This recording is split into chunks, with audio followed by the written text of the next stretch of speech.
Hey guys, so we are moving on with our isometric art here. We're going to create something a little more complex than we've been doing in the past. We're going to create a small little building and see if we can employ the three different things that we talked about: basic shapes, round objects, and text. So let's real quick go to open up your isometric grid if you need help doing that. And if you have with that, let's go to File, Save As, and call this one Isometric Building. And we'll maybe say 1 for now. How about that?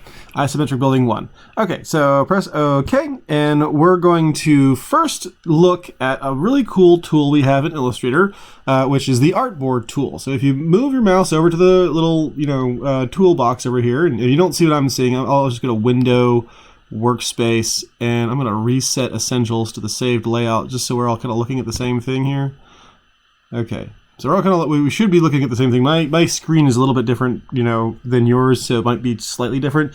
But this little tool right here looks like a piece of paper with a little plus sign on the side. Artboard Tool. You can hold down the Shift button, press O on the keyboard, and get that. And you'll notice that my canvas, my artboard, has now have these little, transformation nodes, this little bounding box here. So I can move this down and create like a variety of different shapes here. And if you wanted to say, for instance, shrink this down to something, I'll make this like kind of square. So my height is like, my width is 17 inches, or 17.3. So I'll see if I can't shrink this down to be about the same, as close as I can. That's about right. I'll press my move tool here, and we can just sort of ignore this stuff at the top here. So now I've got this fun little square thing. So that's an option whenever you are making stuff with your isometric grid. So very cool. All right, so here we go. Let's go ahead and hit P on the keyboard, and we'll just start making our little house here. So I'm going to make this not super square. So I'll make it a little wider than it is tall. So I'll just pull over this way, and I'll just come over this way here. Try to match up with the guides. See if I can eyeball this. About there, and didn't quite make it. Okay, it's okay. A on the keyboard. Grab this node here, and just drag it straight down. Cool. Awesome. Oh, not quite. There we go. Fun. All right, so I'm going to take my stroke off. I'm going to put my fill up. I'll make it like a sort of orange color here. You can make whatever color you like. And we'll make the sort of opposite side. I'm just going to get my pen on the keyboard, Control-click, and just match it up here. I'm going to make this a little bit less wide, so it's not going to be a complete square. It'll be more like a rectangle here. And I'll just pull this like so. Once again, I didn't quite hit the mark there, so A on the keyboard, hit this little anchor point, drag this guy up.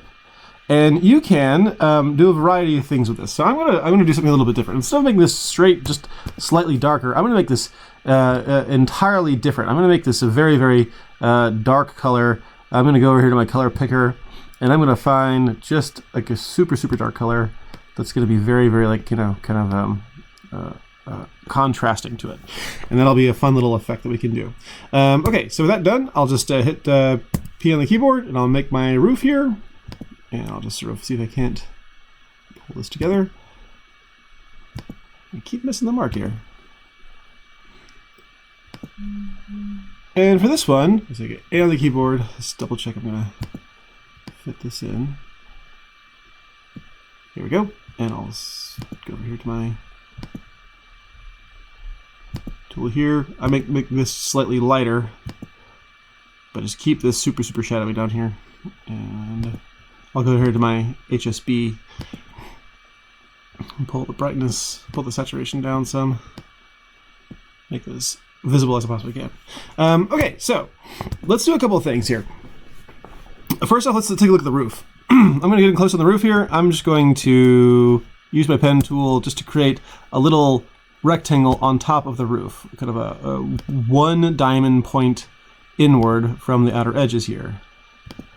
And then I'll just click right there. Okay, cool.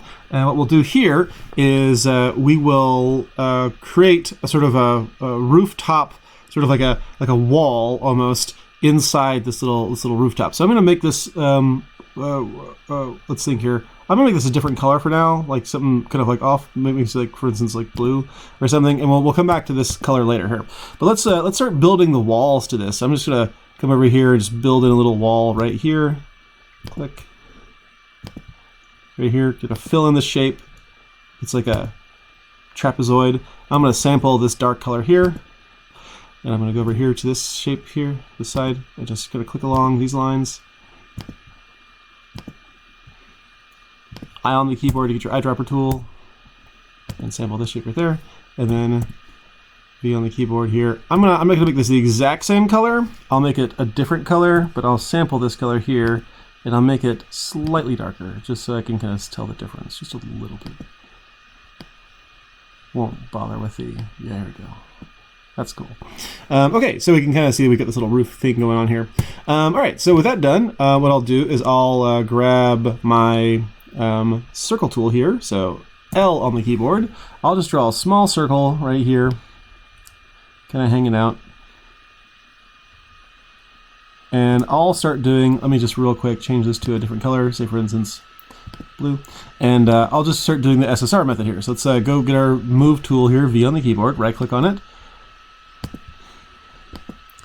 Transform, scale, and we'll scale it down non-uniformly, 86.602. Remember, it's got to be that exactly. All right, press OK. And so now it's a little bit more squat. Right click on it again, transform, and we will shear it.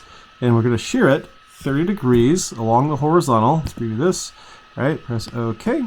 And then we're going to right click on this. We're going to transform and rotate it. And we'll rotate it 30 degrees. Preview this. Okay, no, how about negative 30 degrees? Preview this.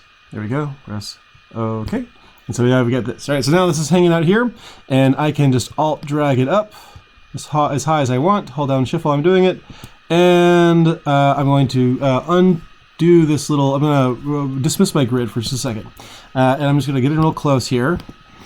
V on the keyboard here, so here's this. I'm going to get my rectangle tool, M on the keyboard, and I'm just going to sort of, let's see, control click off of that.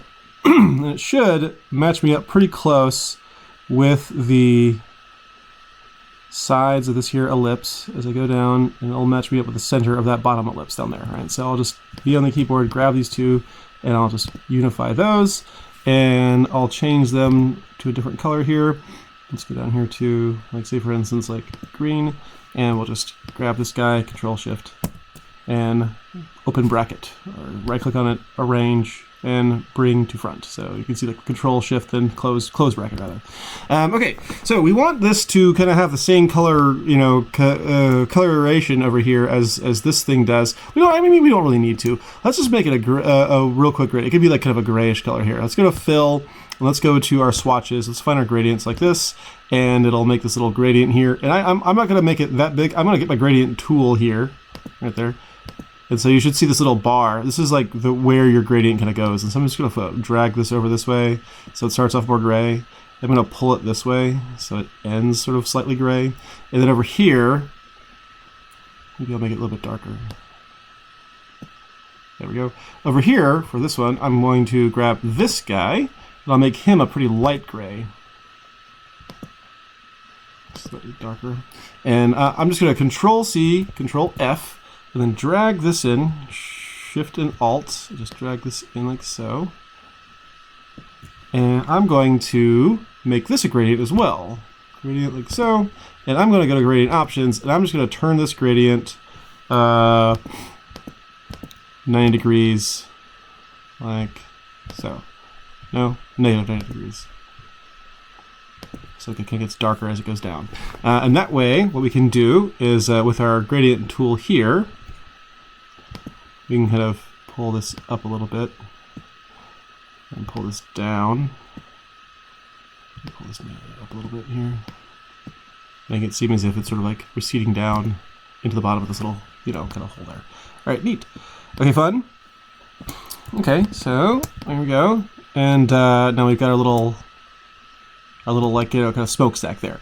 Okay, cool. So let's real quick create a couple of doors here, and we'll just go over here to M on the keyboard. Actually, no, P on the keyboard here. Control and semicolon to bring back our building here, and we'll just P on the keyboard here just to get our door. I'm going to create like a little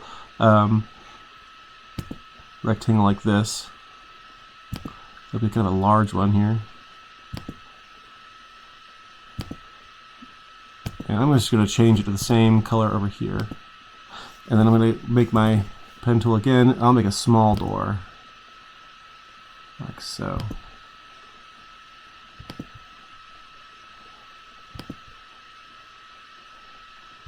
Okay, so we'll just come over here, get our text tool, just type in, say for instance, you know, factory, or whatever we want to call it, factory. And we'll just make this really big. And what we'll do here, I'm going to change the font to something different, whatever you want to change it. Just change it to something other than Myriad Pro. Make it maybe it's like a sans serif font, something that's like blocky and doesn't have any, I think Bebas New would work. This is something I have on mine, so like that's the factory. And I'll change it to the same color as this one is. And I'll just get my move tool here, right click on it, transform, scale, and scale it down, non-uniform, 86.602. And that way what I'll do then is go to transform, and we'll go to shear. And remember, we don't have to do anything here, we just have to vertically shear it 30 degrees and press OK. And now we can sort of like slap it on the front right here, factory, and there it is. Boom. All right, cool. There we go. We have our little factory here. So let's get rid of this grid, and we'll just select everything, and we can just move this around until it kind of groups in the center there. And if you'd like, you can add a background to it, or you can just turn it like this. I'm going to do one last thing though. I'm going to click on this guy right here. This is so like you kind of understood, at least to me, to be sort of a entrance for cars. So I'll make it slightly rounded at the top here. I'm just going to grab these little widgets and just drag them in slightly. So you can kind of see we got this little, zoom in some.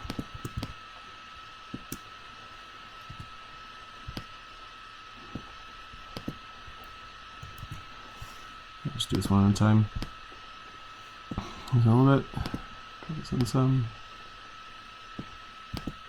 There we go. Okay, cool. Neat. Fun. Awesome. All right, so we got a little factory here. That's a lot of fun. Okay, cool. All right, so go ahead and say, export this for screens as a JPEG. Call it Isometric Building 1, last name. Export it, and you should see it here in your, wherever it was you decided that was going to be saved. Sweet, cool. Well, cannot wait to see you guys produce. I'll see you guys in class.